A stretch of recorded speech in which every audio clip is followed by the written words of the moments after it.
Conor McGregor, who's part owner of the BKFC organization, was out there in Spain over the weekend for their event, and he was asked after the event who he'll be fighting next and when, and he says he'll be fighting on February 1st in Saudi Arabia and taking on Dan Hooker. Last week, Dan Hooker said he was going to be attending the event, and he was going to be talking to Conor McGregor about setting a fight up, and he was seen at the event talking to Conor McGregor. They seemed to be having a pretty friendly conversation. Hooker broke into the top 5 after his victory over Mateusz Gamrot. He's currently ranked number 5 in the UFC's lightweight division. Michael Chandler, who's been waiting forever for a fight with Conor McGregor, will be taking on Charles Oliveira next month in the co-main event of UFC 309, November 16th in New York City. Dan Hooker was backstage with the guy who runs Conor McGregor's website, Oscar Willis, who also competed on that BKFC card against another MMA media member, Ben Bain. Oscar Willis dropped him 4 times en route to a first-round TKO victory.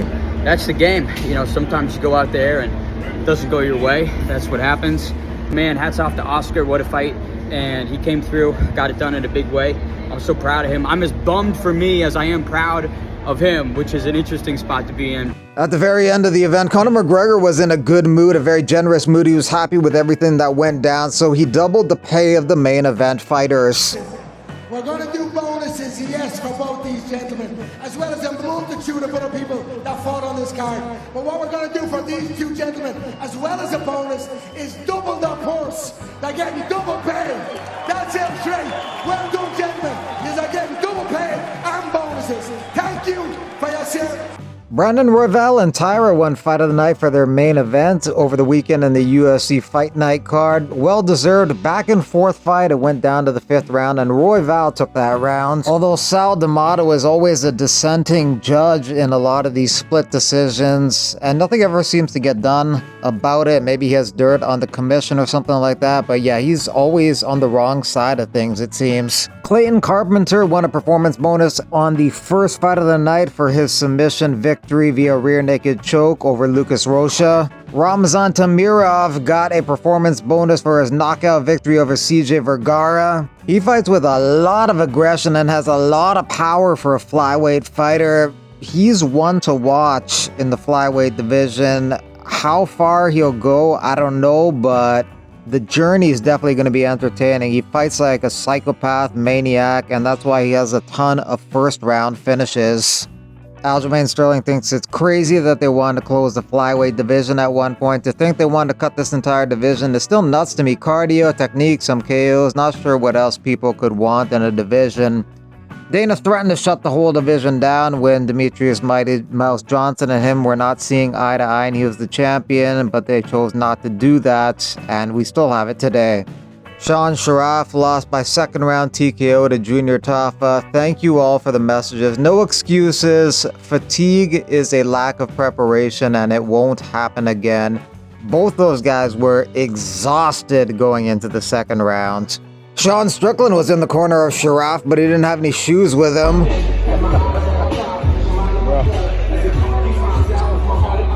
They gave me fucking 2 small shoes, dog. 2 small shoes.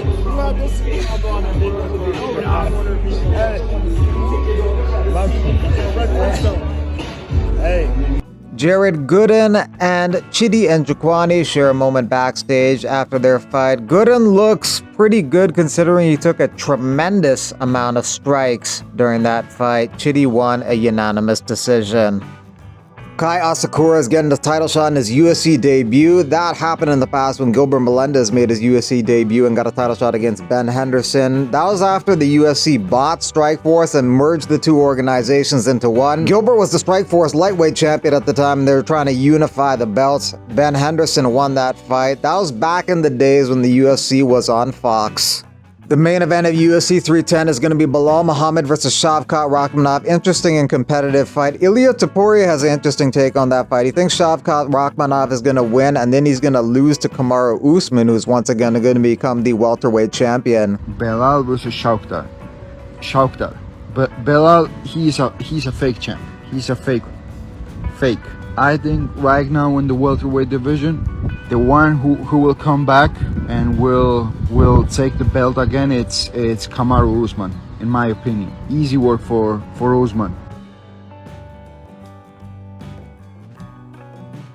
I would say I would bet on Ilia Topuria, but he is not Spanish. He is Georgian. Let's be real. I am a Spanish, if not more Spanish than Ilia Topuria. He is a Georgian man undercover. He is operating undercover. So we support the real Spanish But athletes. he said I would bet on Ilia Topuria, so he knows that I'm going to win. That's good. Fernando Alonso of Formula 1, Carlos Alcaraz of the tennis, and Sergio Ramos of the football, and the entire Spanish football team.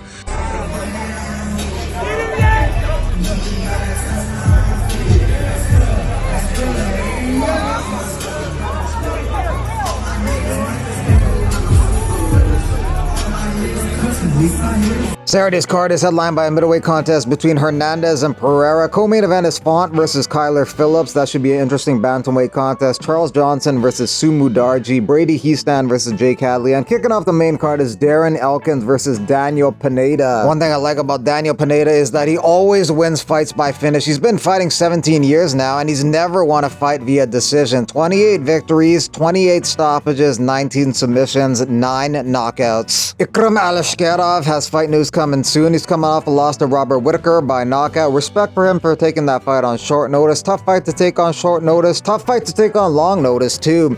He only loses to good fighters, and he only loses to good fighters via uppercut. He lost to Robert Whittaker by uppercut. He lost to Hamzat Chimaev by uppercut. Maybe they can revisit doing the Paulo Costa versus Ikram Alashkerov fight, a fight that they tried to put together in the past, but it didn't go down.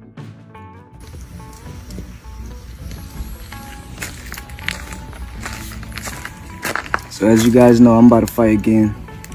Vegas, T-Mobile Arena, UFC 310. You know I always bring that fire when I fight. This time around, I'm about to fight that boy Cody, top rank guy. But in the meantime, let me enjoy myself. See you soon. But I find it sickening that after a lifetime of hard work, Dimitri Bivol is not undisputed champion tonight. He won that fight. I struggled to find anybody on our road, a row behind, on the TV rows, who didn't score the fight to Dimitri Bivol.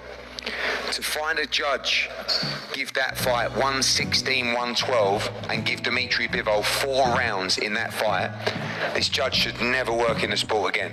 And I'm sorry, and everything you're going to get out of Dimitri is, I can do better, it's boxing, I take the judge's scorecard, but I don't buy it. Because you don't deserve that after that performance. It was an absolute boxing masterclass. It was the perfect performance. And you know what? He can be better. But that was just a pure show of concentration and skill and defense with offense thrown in.